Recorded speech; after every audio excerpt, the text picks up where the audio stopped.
Друзья, вы просили меня рассказать о моих линиях мониторинга и мониторах в целом, и я думаю, время пришло. Начнем с самого начала. Было время, когда я менял мониторы каждые несколько месяцев и никак не мог подобрать подходящие для себя юниты. То мне не нравились высокие частоты, то низкие, то середина, то стереополе было ужасным, в общем, боль и страдания. И в какой-то момент я решил, что обычные двух-трехполосные мониторы — это вообще не моя тема, и нужно найти им что-то более интересное. И я стал искать либо dual-концентрики, либо коаксиальные мониторы, и мои поиски привели меня к польской компании АПС. Я списался с ребятами, как оказалось, в Украине не было вообще их мониторов, и мне пришлось оставить депозит и попросить у них демо-юниты. Когда мониторы ко мне приехали, я начал их прогревать. В общем, это была тоже отдельная, болезненная для меня история. Сначала они мне не нравились, а потом я пришел от них в восторг. В чем вся фишка? В этих мониторах я наконец-то услышал нормальное стереополе, нормальную локализацию инструментов, очень приятную частотную характеристику. Да, в коаксах очень мало баса из-за закрытого ящика, но в то время это принесло мне массу удовольствия, потому что, по крайней мере, средние частоты я мог слышать идеально так, как это мне было нужно. Мои миксы стали намного более качественными, и радости моей не было предела. После коаксов я перепробовал очень много других моделей APS. У меня были классики, у меня были айоны, и несколько лет назад ко мне приехали новые EON 2, которые вы видите белыми на заднем плане сейчас. И вот эти мониторы мне кажутся вообще идеальным контролем. У них очень хорошие низкие частоты, у них очень понятная нижняя середина, у них не слишком агрессивная верхняя середина и абсолютно адекватные высокие частоты. Я думаю, это за счет тканевых твиттеров и бумажных вуферов, но сложно сказать. Может, все дело в усилителях, в кроссоверах или вообще во всех этих компонентах вместе. Но EON 2 действительно работают отлично. Чем еще мне приглянулись эти мониторы? Я знал, что к ним будут со временем выпущены бас-экстендеры или вуфер-экстеншены, и они уже вышли, соответственно, если мне нужно будет расширить низкочастотный диапазон, я смогу докупить себе дополнительную, так сказать, третью полосу. Также я прекрасно понимал, что к этим мониторам при желании я смогу добавить сабвуфер и еще сильнее расширить низкочастотный диапазон и тем самым освободить немного низкочастотный вуфер. Но вы можете заметить, что рядом с EON 2 коаксы все еще стоят. Зачем они здесь? Дело в том, что эти две линии мониторинга совершенно противоположны по звуку. EON 2 дают типичное отображение миксов в двухполосных мониторах, а коаксы дают расширенную стереопанораму, а также позволяют лучше сфокусироваться на высокой середине. Если сравнивать EON 2 и коаксы между собой, я могу сказать, что на коаксах верхняя середина намного более детальная. Скорее всего, это из-за конструкции динамиков, из-за того, что оба динамика находятся на одной линии. Но действительно, коаксы помогают мне сделать хирургическую работу в диапазоне от 2 до 4 кГц. Вы знаете мою самую любимую и нелюбимую частоту 3,2 кГц. Вот на коаксах она презентуется просто идеально. На EON 2 она немного сглажена, поэтому на них намного более комфортно работать, но для хирургии это не самый лучший вариант. Последние годы я работаю без сабвуфера и без дополнительных расширителей низких частот, но, наверное, нужно будет в ближайшее время опять вернуться к сабу и посмотреть, как в моем помещении будет транслироваться подобный контроль. Конечно, ссылки на EON 2 и коакс я оставлю под видео, чтобы вы могли ознакомиться с техническими характеристиками и вообще посмотреть о них более детальную информацию, но в сегодняшнем видео я не думаю, что стоит говорить о всех вот этих мощностях, частотах и прочем. Я хочу поделиться с вами больше пользовательским опытом, который у меня более чем внушительный. Помимо мониторов АПС, в своей работе я использую еще одну пару малышей.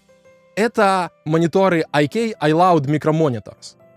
Они мне нравятся своей портативностью, тем, что на них есть грили, то есть я могу положить их в чемодан и взять их с собой куда угодно. А также в них есть функция Bluetooth, то есть я могу подключиться к этим мониторам с телефона и послушать либо YouTube, либо миксы, либо еще что угодно, не подключаясь к компьютеру. Это очень удобно.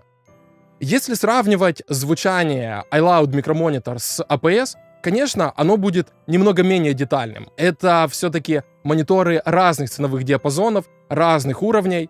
Но что мне нравится в микромониторсах, у них, несмотря на небольшой размер, достаточно хороший низкочастотный отклик.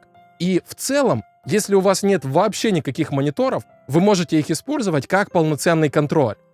Многие звукорежиссеры считают, что нужно сразу покупать себе дорогущие мониторы, потому что если научишься работать хорошо на хороших мониторах, потом можно работать на чем угодно.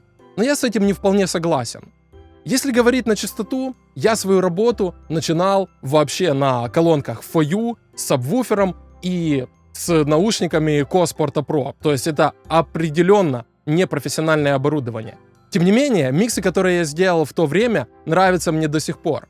И я не считаю, что научиться сводить можно только на суперкрутом контроле. Также немаловажный момент — это коррекция акустики помещения и последующая программная ее подстройка. Даже самые лучшие мониторы в плохой комнате будут звучать ужасно. У меня комната подготовлена отлично, но даже здесь есть некоторые моменты. Я не смог избавиться от сбир-эффекта, я не смог избавиться от некоторой неравномерности в диапазоне нижней середины и высокой середины. И вот эти моменты я корректирую программно. Либо с помощью SonarWorks, либо с помощью программной коррекции от IK Multimedia. Какой софт лучше? Это философский вопрос. И в своей работе я использую оба варианта для более широкой перспективы отображения моих миксов. Чем мне нравится система ARC3, так это тем, что в комплекте с ней поставляется вот такой интересный MEMS-микрофон. Это не обычный конденсаторный измерительный микрофон, а здесь есть пьезоэлемент, который позволяет очень хорошо транслировать высокие частоты. Когда я сравнивал свой обычный измерительный микрофон с ARC, я заметил, что действительно высокочастотный отклик и высокая середина с вот этим микрофоном транслируются намного более качественно и детально. Поэтому, даже если у вас есть микрофоны для измерения помещения, я крайне рекомендую приобрести и MEMS. Он определенно даст вам немного более широкую перспективу взгляда на ваши миксы. И на ваш мониторинг, конечно. Ну и последний, но не менее важный момент — это мониторный контроллер или мониторинговая консоль. Я уже ранее говорил, что использую мониторинговую консоль от 24 сотни Audio Imperium. Она позволяет мне мгновенно переключаться между тремя моими линиями мониторов, что очень хорошо помогает в работе. Если, например, мне нужно проконтролировать высокую середину в миксах, я переключился на коаксы, послушал ее, а потом, возвращаясь к нижней середине, я переключаюсь на ионы. Когда микс уже подходит к стадии завершения, я переключаюсь на микромониторс и слушаю, как песни или аудиокомпозиции будут звучать в более приближенных к реальным условиям. Если кратко подытожить, EON 2 — это мой основной контроль, который позволяет мне взглянуть на все аспекты микса максимально детально. Коаксы, в свою очередь, это закрытые коробки, которые работают как хирургический инструмент для контроля, в первую очередь, верхней середины и высоких частот. Ну и, конечно, для корректного панорамирования инструментов и работы со стереополем.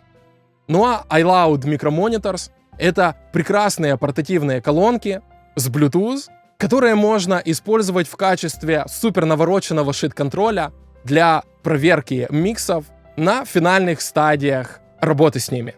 Выбирайте мониторы под себя. Нет идеальных колонок для всех. Кому-то больше по душе расширенный высокочастотный отклик, кому-то нравятся раскачанные низкие частоты, а кому-то, как мне, нравится сбалансированная частотная характеристика и широкое стереополе. Послушайте как можно больше мониторов, и если вы до сих пор не выбрали своих фаворитов, и так же, как и я раньше, психуете, работая с теми или иными колонками, скорее всего, вы еще не нашли своего любимчика, который позволит вам получать истинное удовольствие от своей работы. Большое спасибо за внимание, увидимся завтра. Плывите к звуку.